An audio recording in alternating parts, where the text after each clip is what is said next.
Hola, ¿qué tal, racita? ¿Cómo están? Bienvenidos a este intensivo, el primer parcial de la materia de bioquímica y biología molecular.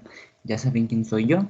Y pues bueno, me gustaría echar cotorreo en lo que es todo este rollo pues de lo que es el primer parcial y esta de cómo es la vida, pero pues no vinimos a eso, vinimos a aprender.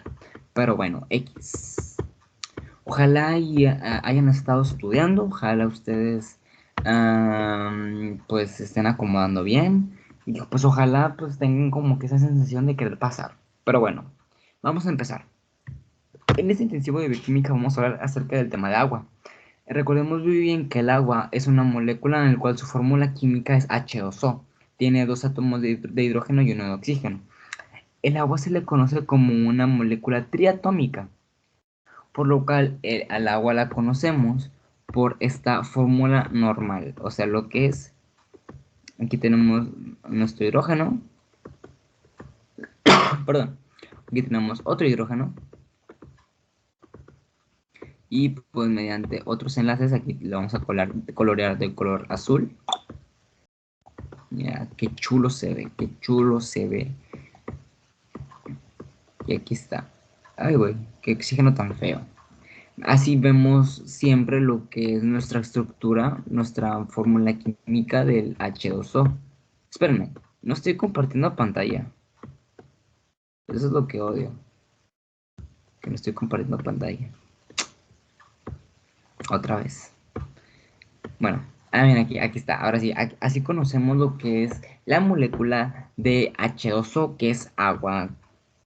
Entonces, perdón, se le conoce que es una molécula triatómica, tal cual su nombre lo dice. Tri pues quiere decir tres, o sea, tres átomos. Y llega a formar enlaces covalentes, por los cuales los enlaces covalentes son los enlaces más fuertes de lo que es en la historia de la química. Se le conoce que el agua es una molécula polar. ¿Por qué es una molécula polar? Simple. Si nosotros aquí tenemos nuestra molécula de agua, entonces vamos a agarrarla y vamos a moverla acá. Resulta ser que si yo, vamos a encerrar nuestra moleculita, vamos a encerrarla. Si yo trazo una línea ecuatorial, ¿a qué le suena ecuatorial? Pues del Ecuador, lo que divide la Tierra y todo ese rollo. ¿Ustedes creen que cuando hago esto estoy destruyendo la molécula? Pues no, porque simplemente es una línea ecuatorial imaginaria, es una forma de representar lo que es la molécula polar. Al momento de dividirlos, nos damos cuenta que debido a la electronegatividad, podemos ver que nuestro oxígeno se queda arriba. Nuestro oxígeno tiene una constante o una electronegatividad negativa. Y el hidrógeno tiene una electronegatividad positiva. Ay, perdón.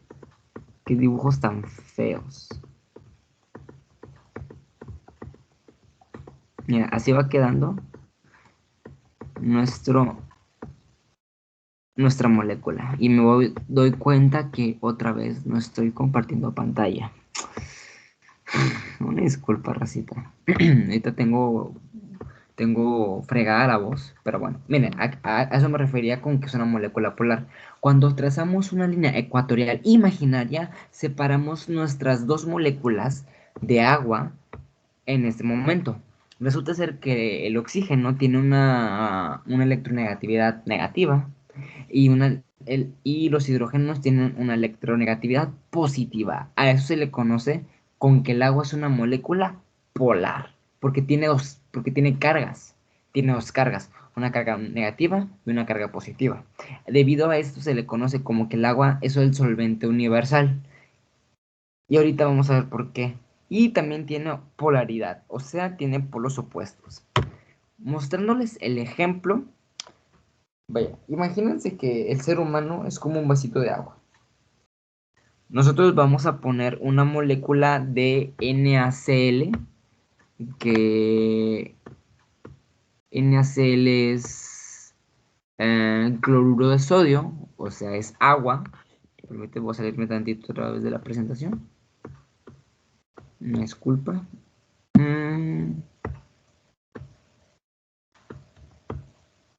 Voy a dejar de ponerlo en pantalla completa, porque pues me molesta. Imagínense que nosotros tenemos una molécula de NaCl. NaCl es cloruro de sodio, o conocido también como sal de mesa. Cuando nosotros ponemos una molécula de cloruro de sodio en el agua, estos tienden a separarse. ¿Por qué? Por sus cargas.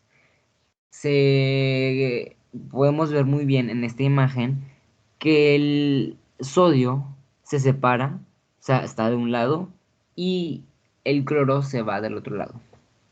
Podemos ver muy bien que las moléculas de agua se acercan. Digamos que los más perspicaces van a notar qué está sucediendo, o sea, en esta imagen. Bueno, si no te has dado cuenta muy bien qué pasó en esta imagen, te lo explico.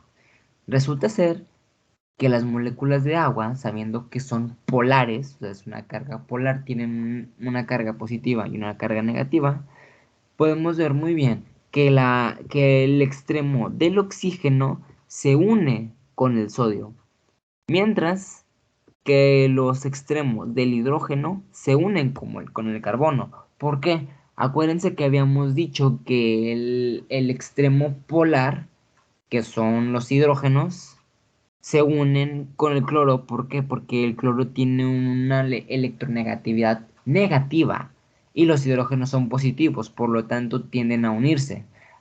O sea, dicen, ¿esto qué tiene que ver? O sea, bueno, simplemente acuérdense que los polos opuestos se unen. Ahora, viéndolo a lo que es aquí con el sodio tiene una electronegatividad positiva, por lo tanto los oxígenos se le llegan a pegar, porque los oxígenos son negativos. A esto se le conoce como esferas de solvatación. A este proceso químico se le conocen como esferas de solvatación. Entonces aquí entramos con lo que son con moléculas hidrófilas e hidrófobas. Las moléculas hidrófilas quiere decir que son moléculas que se disuelven con el agua. Ambos son, el término o la palabra hidrofilia está compuesto por dos términos griegos. Hidros, agua; filia es amor. Amor, amistad, fuckboy, X. Y por lo tanto tenemos lo que son las moléculas hidrófobas, que son aquellas moléculas que no se mezclan con el agua. Ahora tenemos el término hidro, que quiere decir agua, y fobia, que quiere decir odio, aversión, no, aberración, y todo eso. Entonces, bueno. Entonces, un ejemplo más que tienen que saber, racita, es de que tomamos como ejemplo moléculas hidrófobas, pues para representar muy bien qué sucede en el agua. Un ejemplo de ellos es el hidrocarburo. El hidrocarburo es una molécula no polar, por lo tanto es una molécula que no tiene carga.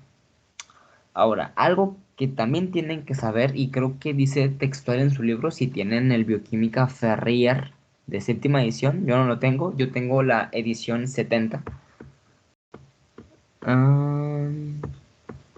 70, perdón, la sexta edición. Hay una molécula que llegamos a conocer en tercer parcial conocido como el glicerofosfolípido. El glicerofosfolípido es una molécula que tiene un glicerol y fosfolípidos, o sea, ácidos grasos.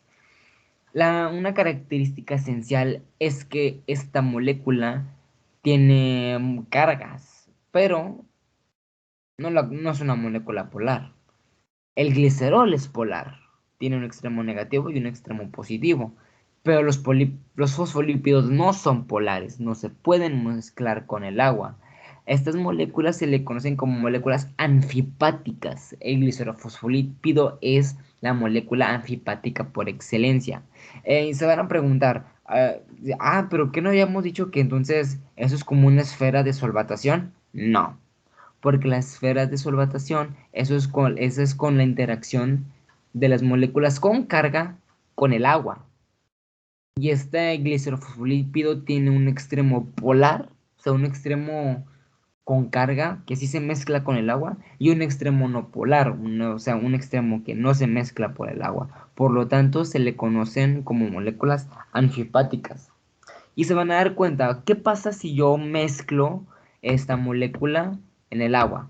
Bueno, cuando metemos a un glicerofosfolípido, lo que hace es que todos sus extremos negativos o no polares se llegan a juntar en bolita, mientras que el extremo polar se queda en la periferia.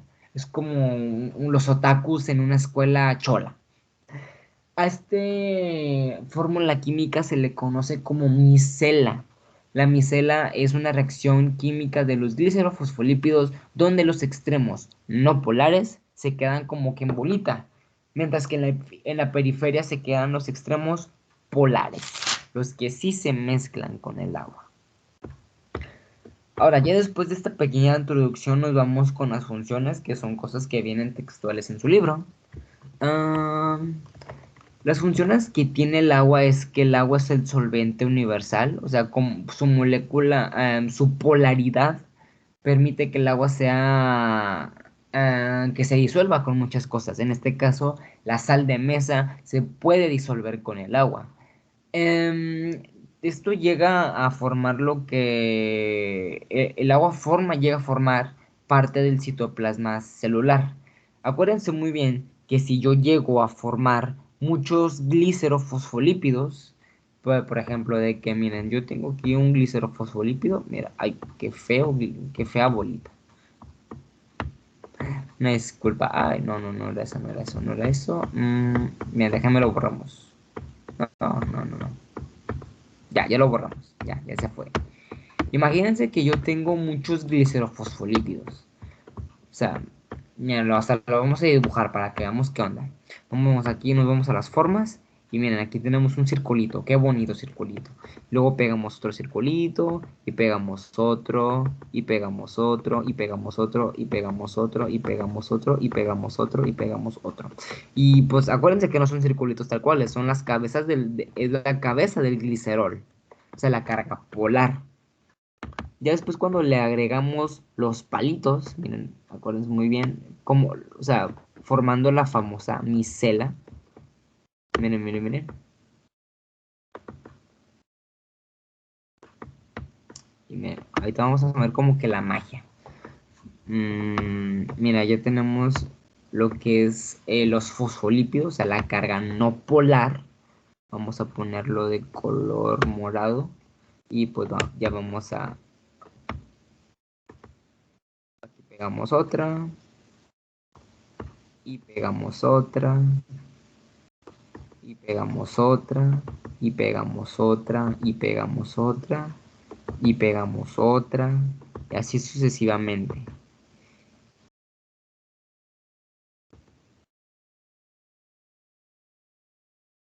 Hay una disculpa si se está tornando un poco aburrida, es que pues es la 1:30 de la madrugada y pues he tenido mis problemillas, sí, con una disculpa. Bueno, a lo que vamos. Aquí ya tenemos a nuestros glicerofosfolípidos. Esta es como que la primera parte de nuestras moléculas. Ahora resulta ser que no se quedan así, o sea, acuérdense que la micela forma esto.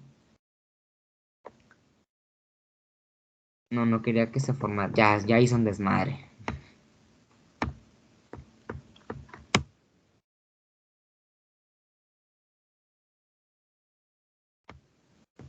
Ya volví a hacer un desmadre. Ay, no, no, esto es un desmadre.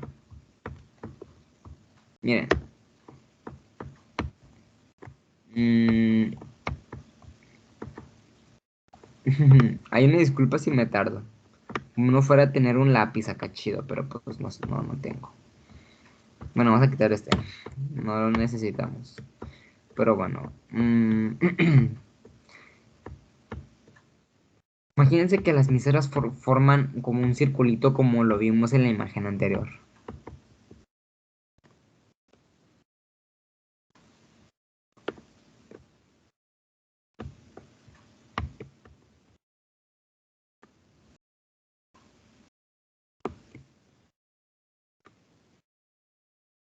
Ya está, más o menos. Digamos de que pues esto es como que lo más cercano a un... Bueno, resulta ser que los glicerofosfolípidos forman lo que es una pequeña estructura que se encuentra en nuestras células.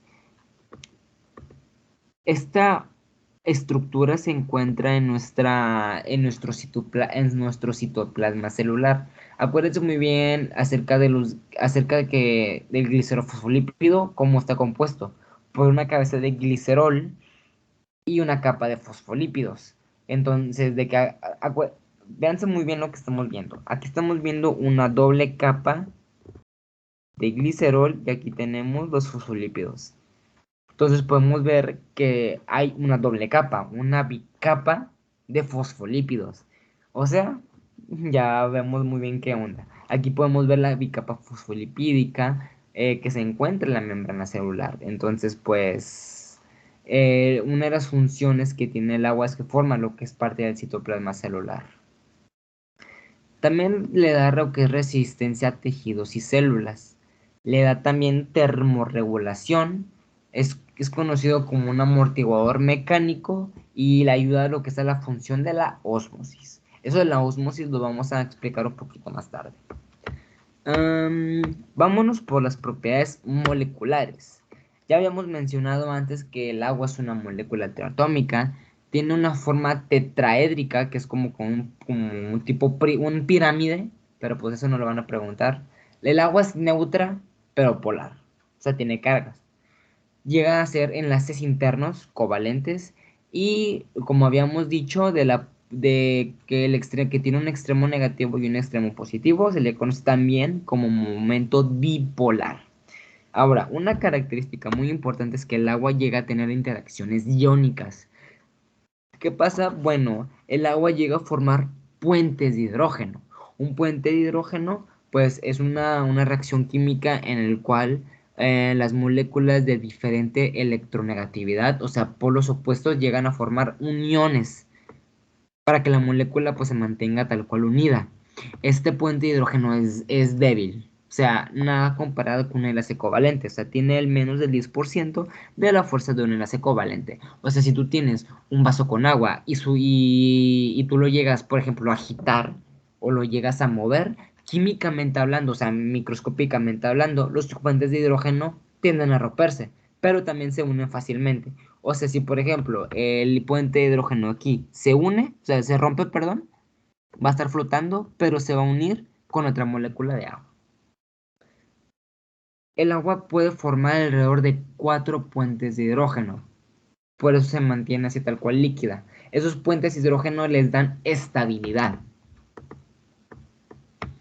Ahora, yéndonos por las características, pues el agua tiene un alto calor específico, que el alto calor específico quiere decir la cantidad de calor que se le aplica para aumentar a 1 grado centígrado.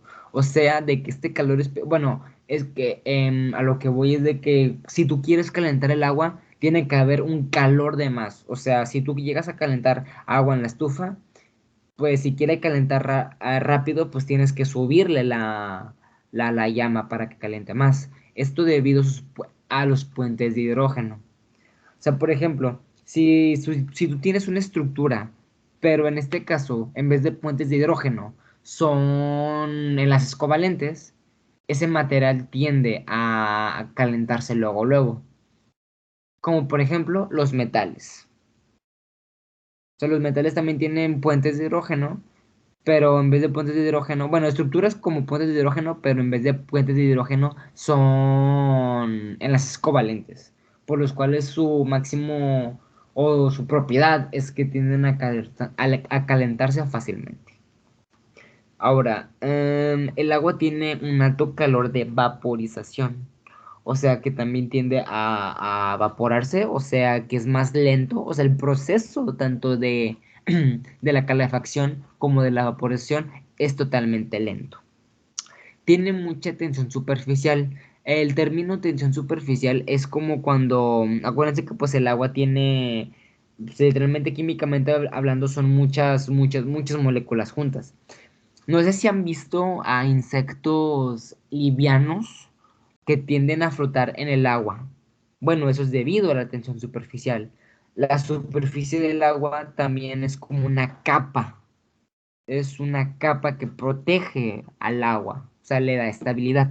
No sé si se acuerdan de que, pues, por ejemplo, de que cuando tú te metes, tú te echas un clavado al agua y caes de panza, o sea, así como, o sea, te rompes el hocico. Bueno, eso es por la tensión superficial. Esa tensión se abre y ya después te vas al fondo del agua. Digamos que también, por ejemplo, por ejemplo, la era de hielo, la de cuando fue, o sea, no la película, sino la era de hielo de la Tierra, que literalmente estaba todo congelado. Bueno, solo estaba congelado la superficie. Y esto gracias a la tensión superficial. Y gracias también, o sea, ¿qué le da la tensión superficial? Los puentes de hidrógeno. Ojalá me haya entendido muy bien. Como quiera, pues, si tienen dudas me avisan. Sí, me noto un poco cansado, pero pues hago lo mejor que puedo. Ahora, una característica además es acerca de la capilaridad. Lo que les puedo decir acerca de la capilaridad es que cuando tú metes un tubo de ensayo sobre agua, el agua va a subir, va a subir, va a subir, va a subir, va a subir sobre ese tubito de ensayo. Sí, por ejemplo, otro ejemplo acerca de esto es de las plantas. Cuando tú riegas una plantita, se va hacia la raíz, pero ¿cómo mantiene hidratadas sus hojas? Bueno, mediante la capilaridad. El agua tiende a subir para mantener hidratadas esas hojitas. Y también, por último, tiene como característica la constante dieléctrica. El agua sí no, no es un buen conductor. Tú tienes que ponerle como un electrolito, una molécula con carga, para que pueda dar esa constante y que sea así que tenga esa conductividad para que pues llegue como que transportar el agua. Algo así más o menos. O sea, o sea, volviendo a repetir, el agua pura no transmite, no conduce. Se le tiene que agregar moléculas con carga para que transmitan bien la electricidad, por los cuales el agua con moléculas con carga se le conoce como un electrolito. Ahora, habíamos mencionado antes que el agua tenía pues esta característica de la ósmosis. Para explicarles o para ponerles en contexto, imagínense que pues yo tengo un vasito de agua. Yo le pongo una membrana semipermeable. ¿Qué quiere decir la palabra permeabilidad? Bueno, yéndonos por la contra, que es un impermeable. Los impermeables son los plastiquillos esos que te pones para evitar la lluvia. O sea, ¿cuál es la característica? Pues no te mojas. O sea, de que la palabra permeabilidad es la capacidad de que tiene una materia de transportar ciertas moléculas. O deja pasar ciertas moléculas. En este caso, pues imagínense que en este compartimento yo tengo el compartimento A y el compartimento B. Este es el A y este es el B. Imagínense que en el compartimento A yo le pongo sobrecitos de tank. Hay muchos sobrecitos de tank. O sea, yo le pongo un sobrecito de tank. Ay, güey.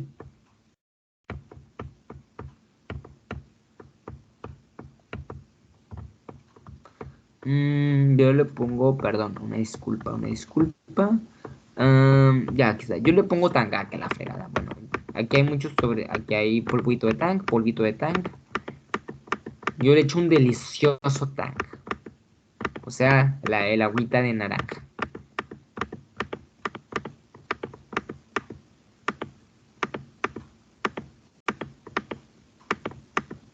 Y pues aquí hay poquito tank. Por alguna extraña razón, al universo no le gusta esto. O sea, ¿qué se te viene a la mente? O sea, que esto tiene que estar equilibrado. Ojo, esa rayita azul, negra, perdón, es una membrana semipermeable. Digamos que solo deja pasar las moléculas de Tang, pero no el agua. ¿Qué va a suceder aquí? Bueno, mediante esa membrana semipermeable le va a pasar, o sea, bueno, volviendo aquí digamos que aquí le echamos tang, mucho tang, o sea, tenemos una solución saturada. Ahorita les digo, digamos, ahorita les voy a decir qué quiere decir este tipo de solución. Y aquí tenemos una solución diluida. Entonces, acuérdense que nuestra membrana semipermeable solo permite los pasos de las moléculas de Tang. O sea, y acuérdense muy bien que aquí tenemos soluciones distintas. Entonces, pues al universo no le gusta esto. ¿Qué va a pasar? Como es una membrana semipermeable, va a dejar pasar las moléculas de Tang para acá. Ay, perdón, creo que no tengo. Y pues no sé. No sé. Deja pasar lo que son. Ah, que la chingada. No me gusta que me pase eso. Una disculpa, Recita, una disculpa. Deja pasar lo que son algunos polvitos de Tang. Y ahora los dos ya son soluciones saturadas. Y ya. Ojo, esto no es ósmosis. Esto se le conoce como una gradiente de concentración. O sea, más o menos para que entiendan muy bien cómo está esto. Ahora, yéndonos por lo que es una ósmosis. Imagínense que aquí en nuestra imagen, en la imagen que yo les puse, tenemos una solución concentrada y una solución diluida. Acuérdense que aquí yo tengo, por ejemplo, yo le eché aquí un sobrecito de Tang, de Rico Tang. Después le eché como un kilo de crico. Yo le eché un tantito pinol. Le eché furloco. Le tomo, qué rico. Y se me cae el pie. Diabético. Y entonces, y en otra solución, y en el compartimento B tenemos una solución diluida. O sea, vamos a hacer un agua de foráneo. O sea, que ni siquiera, o sea, es un tank que no es nuevo, es un tank que te contrasta en la basura, con la cucharita le rascas y te sabe a plástico quemado. Entonces, mediante en esta membrana semipermeable, ojo, esta membrana ahora ya no deja pasar lo que son las moléculas de tank. Deja, o bueno, una que otra molécula, esta deja pasar el agua y una que otra molécula, ya sea de crico, forloco, X. Entonces, teniendo lo que es nuestra solución, pues como nuestra membrana permeable deja pasar el agua, ¿qué va a suceder? Baja la concentración, o sea, baja el agua, el flujo del agua, y se va la solución diluida.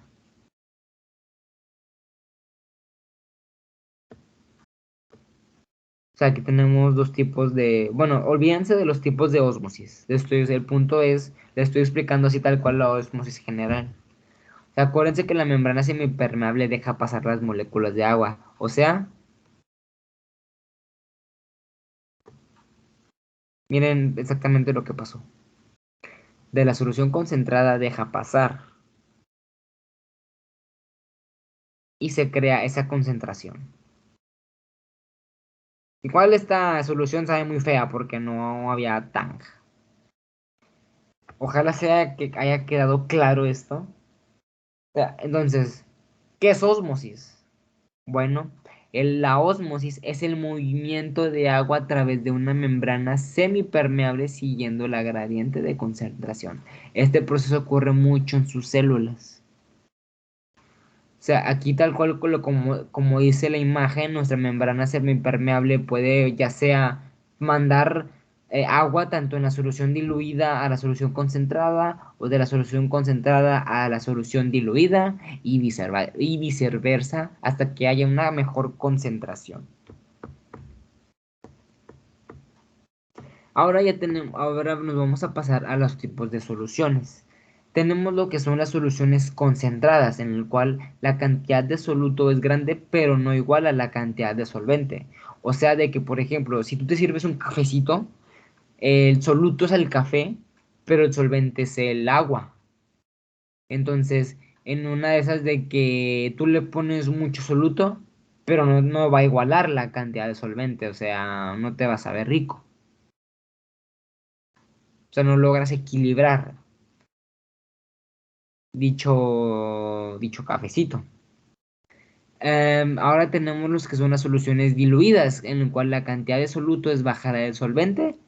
O sea, por ejemplo, el licuado, bueno, el tang del foráneo, que hay más agua que moléculas de tang y te sabe a plástico quemado.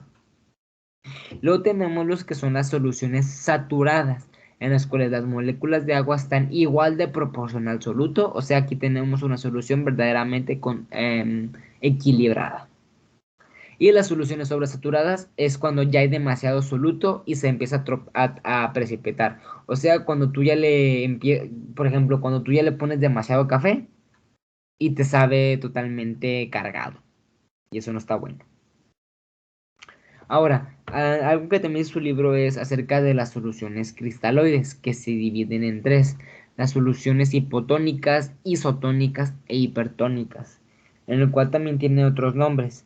Las hipotónicas son las soluciones diluidas, las hipertónicas son las concentradas y las que tienen una misma cantidad son las soluciones isotónicas.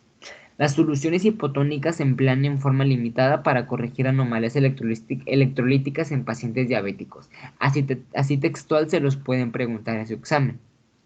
En dado caso, las soluciones isotónicas, estas las inyectamos en pacientes que están totalmente deshidratados o en cirugías. Por ejemplo, cuando el suerito que tiene su paciente contiene una solución isotónica. Una de estas es la famosa solución salina al 0.9%, que es el suero fisiológico que les piden cuando vamos a inyectar. También existe lo que es el Ringer lactato o el Hartmann y el suero glucosado al 5%. Y en soluciones hipertónicas pues se utilizan para lo que es el tratamiento del shock hemorrágico. Y ahora ya para terminar lo que es el tema de agua, pues vamos a hablar ahora acerca, bueno, digamos que ya cerramos el tema de agua y ahora nos vamos acerca del tema del pH. ¿Qué es el pH? Bueno, el pH, conocido también como potencial de hidrógeno, es una escala que mide si una solución es ácida o es una solución alcalina o base. Acuérdense muy bien que esta escala se mide de 0 a 7. O sea, si está arriba de 7 es una solución alcalina o base. Si está menor a 7 es una solución totalmente ácida. Así como datillo extra, el pH humano tiene un pH, perdón, de 7.4. O sea, es un pH totalmente neutro. Ahora, algo que también menciona su libro es que nosotros tenemos lo que son como buffers o amortiguadores, también llamados como tampones, que simplemente son moléculas que ayudan a mantener un pH estable.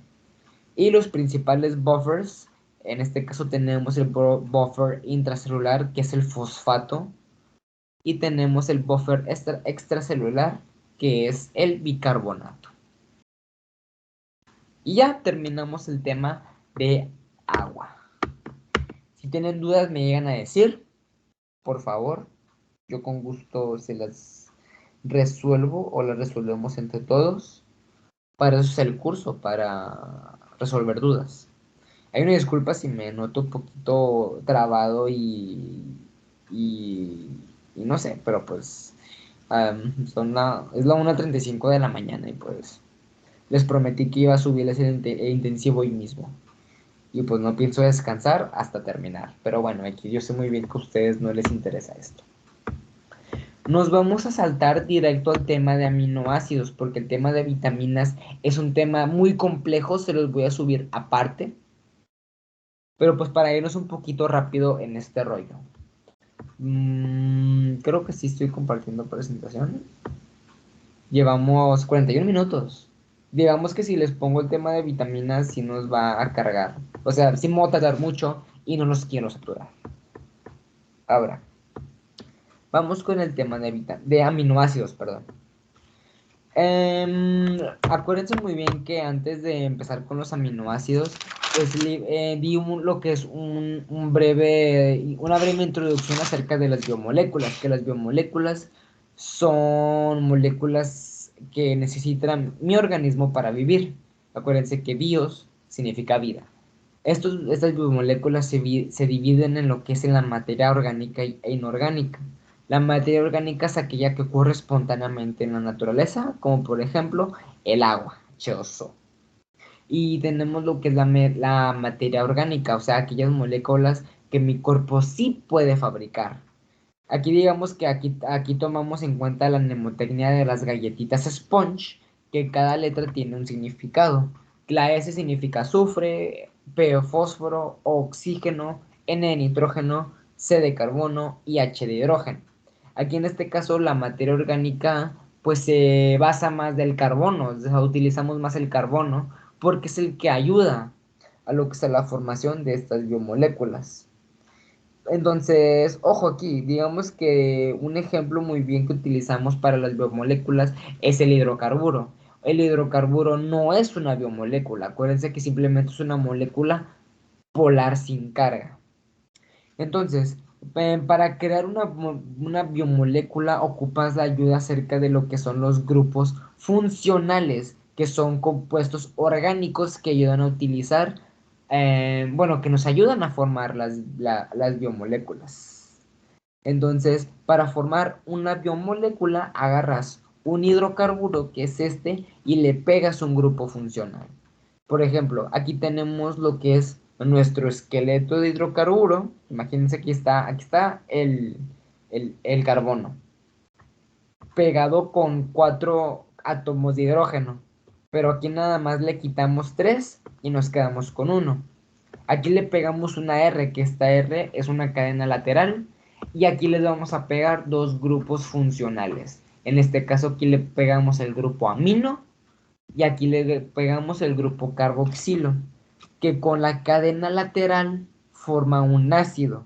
Entonces, olvidando de lo que es del grupo del nombre carboxilo y tomando un ácido, tenemos un aminoácido, que tal cual la definición de un aminoácido es una molécula conformada por un esqueleto de carbono, formado por un grupo amino y un grupo carboxilo. Ese es un aminoácido. Y un ejemplo de aquí de este aminoácido es que este es un aminoácido alfa. Ahorita más adelante se los voy a explicar por qué. Entonces, ¿cuáles son las funciones de los aminoácidos? Los aminoácidos sirven para formar proteínas. Y creo que me doy cuenta que no estoy compartiendo pantalla otra vez. No sé, de un buen speech que me aventé para darme cuenta que no estoy compartiendo. Ah, no, sí estoy compartiendo pantalla. Es que creo que me pone que... A ver, déjenme... Es que como que te pone como una barrera... Una barrera roja. Aquí está, ya. Pero bueno. Vamos a darle. Creo que sí vieron la imagen. Que acuérdense muy bien que, ok, el aminoácido es una molécula en la cual está conformado por un esqueleto de carbono cuando le pegas un grupo carboxilo y un grupo amino, los cuales tienen como función la formación de proteínas. Y en este caso les había dicho que aquí, o mejor dicho, que tal cual textualmente su libro les dice que los aminoácidos alfa solo pueden formar proteínas. O sea, si yo tengo aquí un aminoácido, un solo esqueleto de carbono, ese es un aminoácido alfa. Si yo llego a tener dos carbonos, o sea, en vez de uno le pongo otro, sigue siendo un aminoácido, pero no sería un aminoácido alfa, ya sería un aminoácido beta, porque ya son dos carbonos. Si yo le pego otro carbono de más, va a seguir siendo un aminoácido, pero no va a ser un aminoácido alfa, va a ser un aminoácido gamma, porque tiene tres carbonos, y así sucesivamente. Entonces, existen muchos tipos de aminoácidos, pero para formar los aminoácidos ocurre una reacción muy interesante, que para formar proteínas, cuando tú juntas dos aminoácidos, se crea una reacción. Resulta ser que cuando tú pegas dos aminoácidos, ocurre una reacción en lo que es tanto en el carboxilo terminal como en el amino terminal. ¿Qué pasa? Pues simplemente que aquí el grupo hidroxilo y el grupo hidrógeno se chulean porque son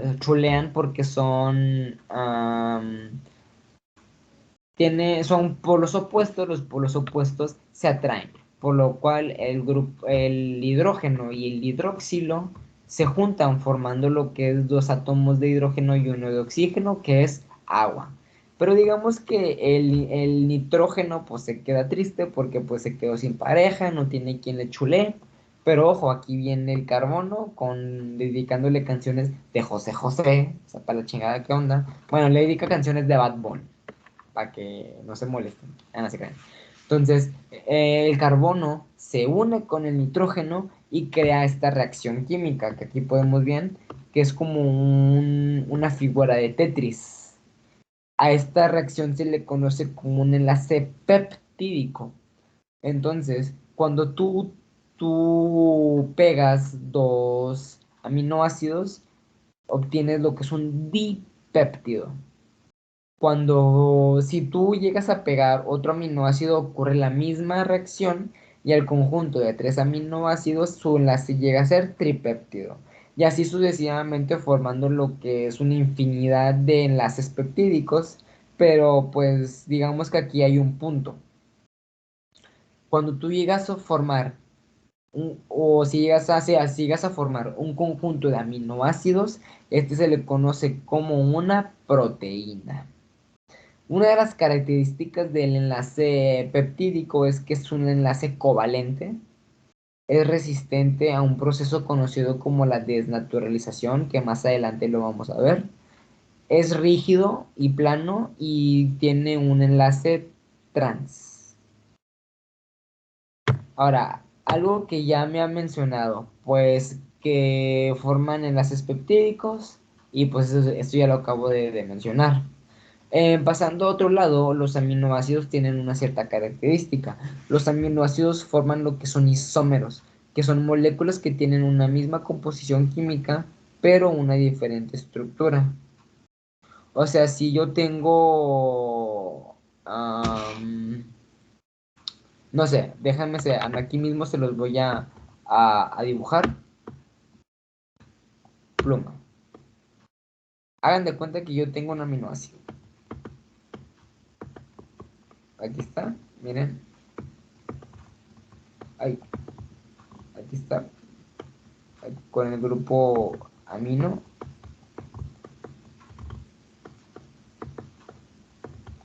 Voy a dar la recita, me disculpa.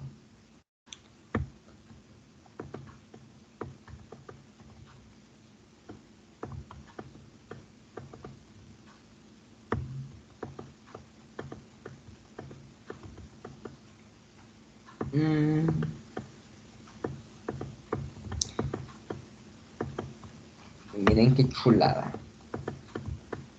Para que vean que Matt Students me la pela con sus dibujos 3D. Ah, no es cierto. No sé qué piensan ustedes, pero a mí este Abdi no me convence para bioquímica. Sí, para Embryo sí, porque sus dibujos 3D sí están chidos. Ay, güey, me pasé. Pero para bioca no me sorprende.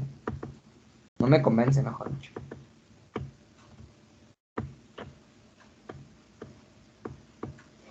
Miren, aquí ya tenemos un pequeño aminoácido.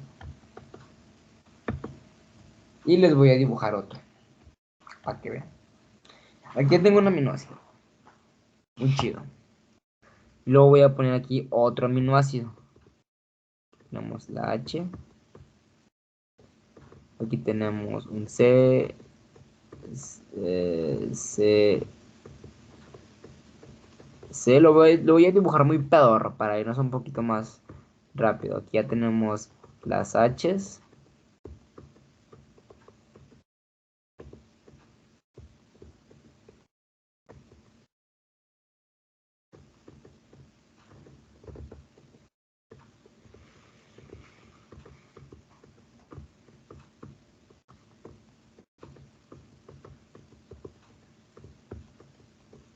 Y aquí hay un doble enlace.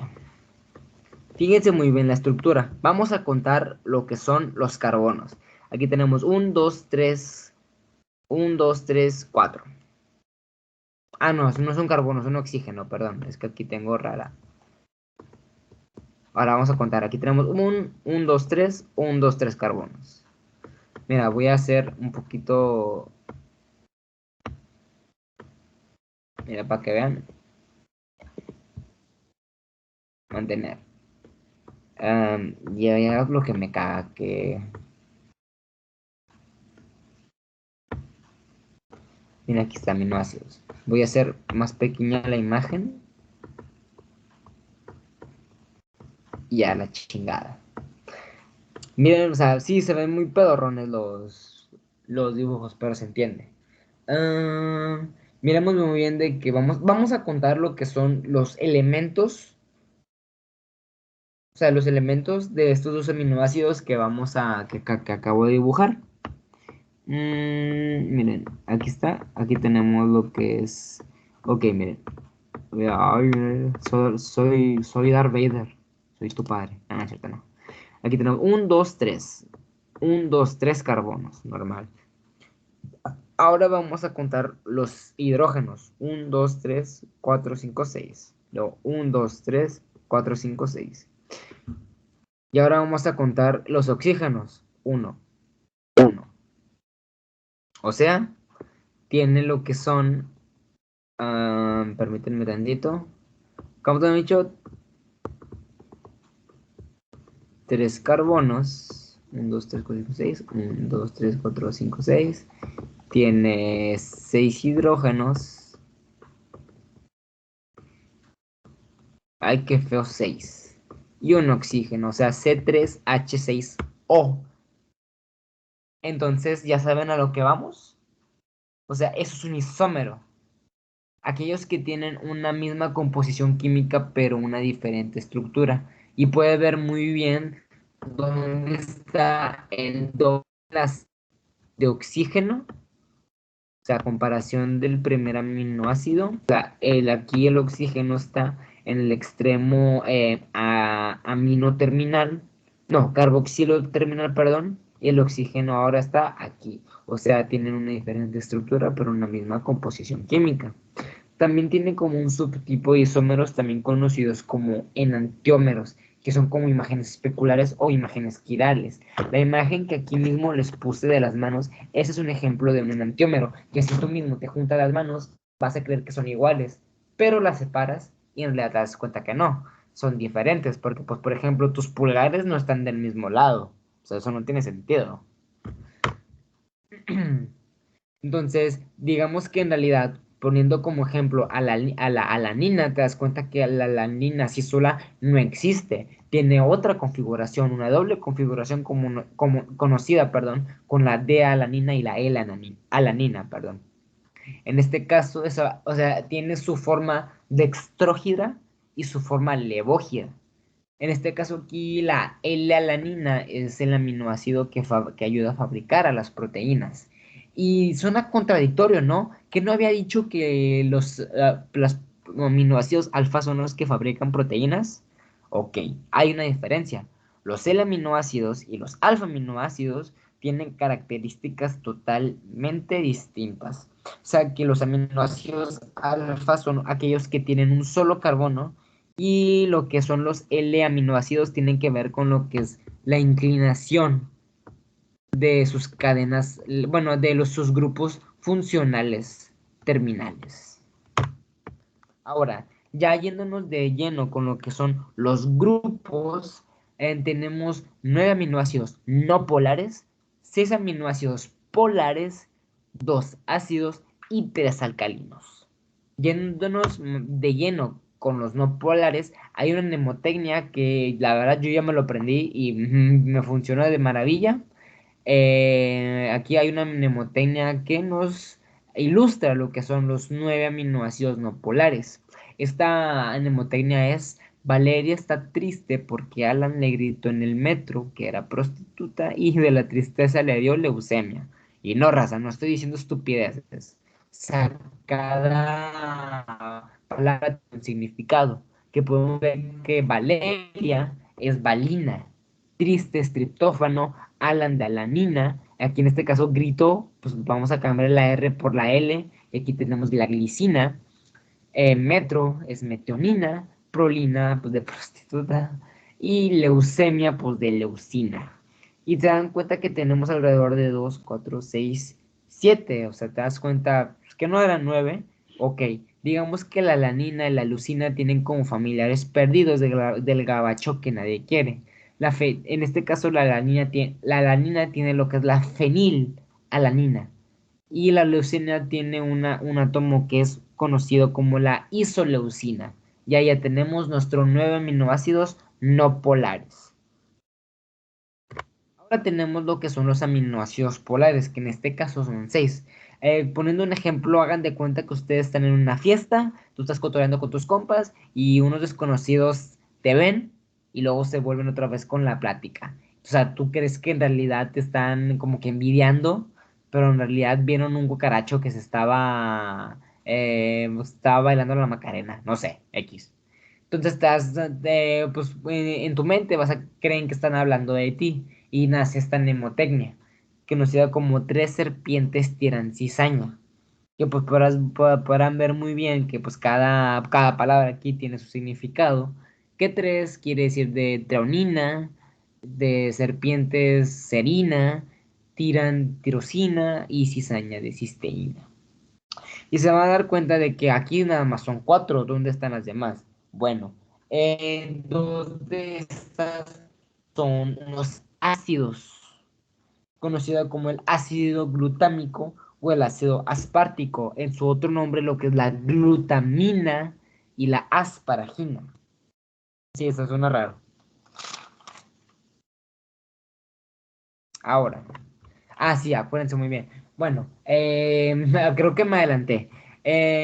Digamos que hay en estos aminoácidos polares, digamos que hay dos aminoácidos ácidos, por los cuales que son el ácido glutámico y el ácido aspartico, que es también como glutamato y aspartato. Entonces, ¿qué tiene que ver esto con los aminoácidos polares? Bueno, digamos que el ácido glutámico tiene como un primo, que no es un ácido, que participa en los aminoácidos polares y ese aminoácido es la glutamina, la terminación ina. Y lo mismo sucede con el ácido aspartico o el aspartato. En este caso también tiene un primo que no es un ácido, que es una molécula polar. En este caso es la asparagina. Y como último ya son lo que es los aminoácidos alcalinos, que pues simplemente ya están en montaña, está pues, ya sencilla, que es pues Lisa conoce la historia de Argentina. En este caso pues Lisa es la lisina, historia es histidina y Argentina es arginina. Y ya esos son los grupos de aminoácidos, se dividen en cuatro, acuérdense muy bien, no polares, polares, ácidos y bases. Y pues gracias a las mnemotecnias que tienen que estudiar muy bien, van a saber muy bien cuál es cuál. Neta, les va a ayudar mucho, les va a ayudar mucho. Otra como característica es que pues simplemente hay aminoácidos ácidos que tienen carga negativa y aminoácidos bases que tienen carga positiva. Ahora, vámonos con lo que son los aminoácidos de mención especial. Así le decimos, porque pues creo que en el libro viene simplemente como que muy X. Entonces, pues bueno. Los aminoácidos de mención especial, aquí tenemos a la glicina. Sus características mencionan que es una molécula no polar. Es el aminoácido más pequeño. ¿Por qué es el más pequeño? Bueno, esto depende por su cadena lateral. Aquí su cadena lateral tiene un hidrógeno y el hidrógeno es el elemento número uno de la tabla periódica, por lo cual pues no le puedes alterar. No hay un elemento más pequeño que el hidrógeno. A eso se refiere con que es un aminoácido más pequeño. Este es el aminoácido que no tiene una forma quiral, o sea, si tú lo comparas con el ejemplo de las manos, pues no te va a salir. Este lo que hace es que facilita los giros beta y esta es conocida como la destructora de hélices, que estos dos puntos los vemos en el tema de proteínas. Ahora, pasando lo que es a la alanina, la única característica funcional es que es el único aminoácido gluconeogénico, o sea, que es de la gluconogénesis, o sea, el nacimiento de la de la nueva glucosa a través del ayuno, pero eso es tema de segundo parcial. Ahora yéndonos por la prolina, aquí podemos muy bien que su cadena lateral se engancha con el grupo amino formando alguna especie de anillo. Esta es rígida y causa lo que son los giros beta. Yéndonos ahora por la cisteína, este se engancha a otra cisteína y formar un puente disulfuro. La característica esencial de esta cisteína es que contiene un grupo tiol, este SH, este es el grupo tiol, por lo cual gracias a este grupo tiol, creo, fuente forma lo que es este puente disulfuro. Cuando tú llegas a pegar dos cisteínas, se le conoce como una cistina. Y gracias a esto, pues muchas proteínas son estables gracias a estos puentes disulfuro. Y pues los últimos tres aminoácidos, que son la serina, treonina y tirosina, simplemente se les pega un grupo fosfato y azúcares. Y terminamos el tema o el capítulo de aminoácidos. Nos vamos a pasar ahora con el tema de proteínas. Que el tema de proteínas está sencillo. Aguántenme unos 5 minutitos, Racita, para que respiren y empezamos con el tema de proteínas. Ya regreso.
Listo, ya regresé. Le pueden adelantar el video sin problemas. Am, ya, para acabar, vamos a darle rápido al tema de proteínas. Es que pues de eso trata el intensivo, Racita. Es como un repaso express. O sea, no le estoy dando así muy X. O sea, doy lo mejor que puedo, pero es que parece ser intensivo. O sea, pues por el tiempo, pues no puedo darles como que detalles. Pero pues simplemente es como que un repaso así express para que tengan refrescada la memoria. Vámonos por el tema de proteínas. Acuérdense muy bien que pues las proteínas, bueno, las proteínas están compuestas por un conjunto de 50 aminoácidos, por los cuales de que se unen mediante enlaces peptídicos. Aquí específicamente el tema de proteínas se va a hablar específicamente acerca de su estructura. Se dividen mediante 4 niveles.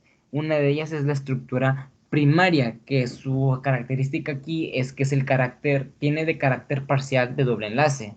Es rígido y plano, que tiene una configuración trans. No tiene carga, pero sí es polar, o sea, se puede mezclar con el agua y tiene lo que es acerca de la secuenciación. La secuenciación es el proceso de identificación de aminoácidos, por lo cual tiene que ver mucho acerca de de las mutaciones, perdón. O sea, así resumido, la estructura primaria simplemente es lo que es la forma química, o sea, lo primerito. O sea, las letritas, vaya, esa es la estructura primaria. Ahora nos vamos con la estructura secundaria, que ya después, ya cuando formados los aminoácidos, ya tiene una forma tridimensional, ya forma lo que son las famosas hélices. Y esta estructura secundaria tiene como que distintos, como que subtipos, se puede decir, que ahorita los vamos a ver. Una de ellas es lo que es el hélice alfa, conocida también como la estructura espiral de aminoácidos. Esta estructura es totalmente rígida y su característica pues como que funcional o relevante es que llegan a formar lo que son los puentes de hidrógeno para que le dé estabilidad en las hélices al momento de, aquí miren muy bien cómo aquí el hidrógeno hace un enlace con el oxígeno y pues también que las cadenas laterales se quedan totalmente fuera. Ahora, aquí también hay como que un factor en contra, conocido como los aminoácidos que afectan a las hélices, que estas son la prolina y la glicina. La prolina en este caso es un aminoácido totalmente hidrófobo y pues tiene una cadena lateral pequeña. Y la glicina es un destructor de hélices alfa, que simplemente cuando se le pega una glicina a lo que es a la forma tridimensional, pues te frega la proteína. Ok, también acuérdense muy bien que la prolina es un enlace hidrófobo, porque acuérdense muy bien que en la estructura primaria, o sea, cuando tú ya le pegas más estructuras primarias, ya formas la estructura secundaria, y por eso acuérdense que la estructura primaria era una molécula polar, se podía mezclar con el agua, o sea, si se le pega la prolina, que es una molécula hidrófoba, pues va a haber como que un retraso en la formación de esta proteína y pues no se va a poder formar o va a haber como un mal plegamiento, etcétera. Ahora vamos con lo que son con las láminas beta, que simplemente estas dos, bueno, se hace una formación de dos o más cadenas polipeptídicas en los cuales su superficie se ve totalmente plegada.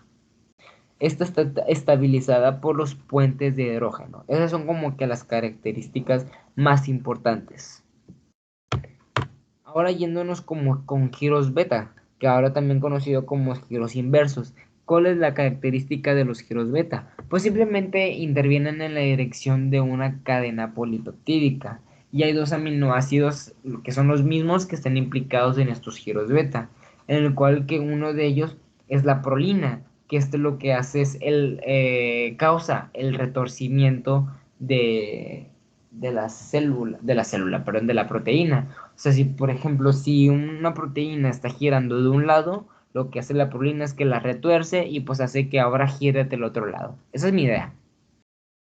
Pero bueno, ustedes saben cómo la interpretan. Como quiera, cualquier duda, pues me dicen. Su libro habla acerca de las estructuras supersecundarias, también conocidas como motivos. ¿Cuáles son estas estructuras supersecundarias? Bueno, también conocidas como motivos, estas simplemente son como combinaciones estructurales, o sea, hacen como alguna especie de patrón en los que unen varias estructuras secundarias. Un ejemplo de ellos son estos cuatro que son la unión alfa hélice alfa, la unión beta alfa beta, el meandro beta y el barril beta. Simplemente son puras estructuras secundarias, acuérdense muy bien de las hélices alfa y beta. O sea, una combinación que hace un patrón y pues causa esas combinaciones estructurales. Y ahora yéndonos por la estructura terciaria, esta está determinada gracias a la estructura primaria. Aquí ya la estructura terciaria ya cumple con una función específica, que ya más adelante lo vamos a ver. En este caso, pues hay un plegamiento de los dominios y la disposición final de los dominios en el polipéptido. O sea que ya tiene, o sea, digamos que la característica relevante es que ya tiene una función biológica específica. esta proteína ya está plegada y tiene muchas interacciones de refuerzo que la mantienen estable. Una de ellas son lo que son los puentes disulfuro. Creo que lo tengo más adelante. Aquí está. Los puentes disulfuro, que son enlaces covalentes que le dan estabilidad. También hace interacciones hidrófobas, que también, o sea, no son polares y están en el interior de una molécula. Causan puentes de hidrógeno y también interacciones iónicas. Que un ejemplo de interacciones iónicas es que cuando hay un aminoácido con una cadena lateral negativa, interaccionan con los aminoácidos con carga lateral positiva. Algo que habían mencionado aquí es que la estructura terciaria tiene dominios. ¿Qué es un dominio? Es un conjunto de motivos. ¿Y qué es un motivo? Pues un motivo, acuérdense muy bien que son las estructuras supersecundarias. O sea que la unión de estructuras secundarias conforma un dominio.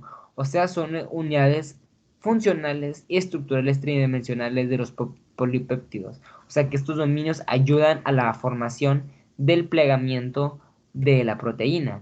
Pero ojo, estas proteínas no están solas, requieren algún tipo de supervisión. De ahí nacen lo que son las chaperonas o las chaperoninas, que simplemente tal cual les acabo de decir, se encargan de asegurar el plegamiento y la compactación de las estructuras, de la estructura de la proteína. O sea, se carga de ver que no haya una anomalía o un mal pegamiento en las proteínas.